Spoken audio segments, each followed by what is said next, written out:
When we got to Auschwitz, which I didn't know was Auschwitz, I didn't know nothing about it. They told us, "Rouse! Rouse! Rouse!" They yelled with guns in hand. After being knocked from the wagons for days, they had enormous difficulty leaving the cars in such a panic. Our limbs had moulded to the mass of men and women in the cars, and would not easily straighten again. They did not let us take our clothes at all.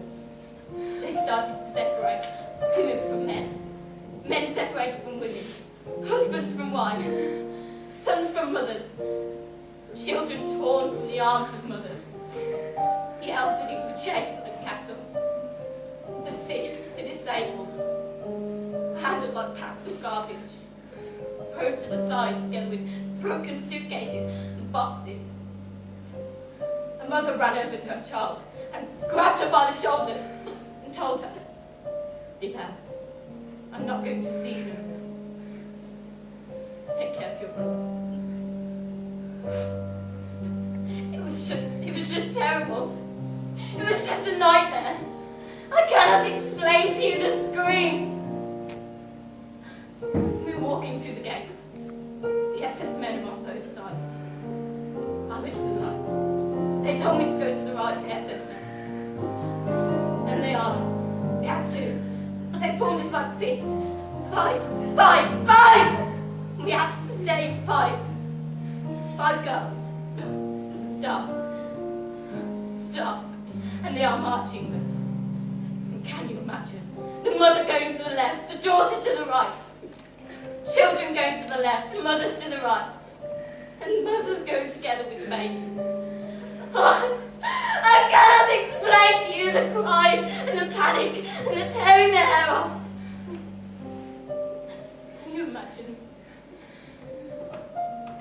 Someone standing nearby picked me up and took me to a woman cared. She estimated my birthday and gave me an age. She said my name would be Emily.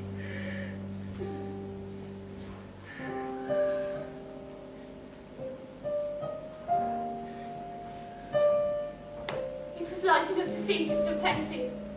We must be at a camp, at least at the end of this misery. Ha! The prophecy of our doom and death was wrong after all. The smoke, with the odour of burning flesh, we suddenly smelled. We passed up as the train's wheels on the rail. As the locomotive crept forward, we saw strangers on a ring, dressed in striped clothing, with matching berets, walking like zombies. They stared at our train as though they had been expecting us. We yelled, asking them to tell us where we were. No words came back. Just a sign from one of them. He slid his hand across his throat in a cutting gesture. The others that stared at that caravan on their fingers at the sky. We stared frightened, in disbelief. We knew that this meant crematory. In the quiet that followed, a boy of perhaps 16 asked what those strange gestures meant. No one answered. No one wanted to share his grimmest thoughts. It's hard to describe how macabre moved. The meaning of the smoke was now apparent. She gave me a home. She fed me, clothed me. She sent me to school. She was good to me.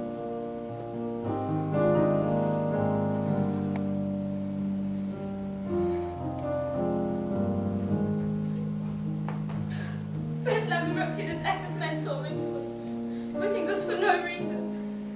A whip swung across my body. More prisoners, in their zebra-striped suits, gathered, watching us from behind the fence. We were ordered to undress and to leave our clothes on the platform. Carpenters, lawyers, business makers, shoemakers, students and professors. We were just playing deuce to our captors. I looked at my father. He was shivering. His face was blue. I knew I was in hell. It was hell. Day and night. You couldn't escape the crying. You couldn't have escaped the praying. You couldn't escape the cries of mercy. It was a chant. Chant of revenge. It was hell.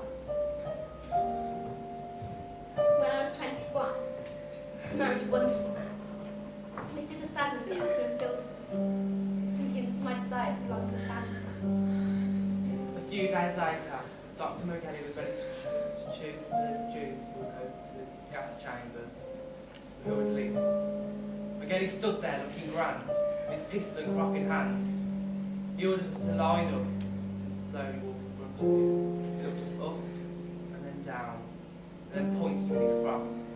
Some went to the right, and some went to the left. The line of people to the right was much more longer than the line on the left. All the children went to the right, all the young people To the right, to the left, death to the right, life to the left.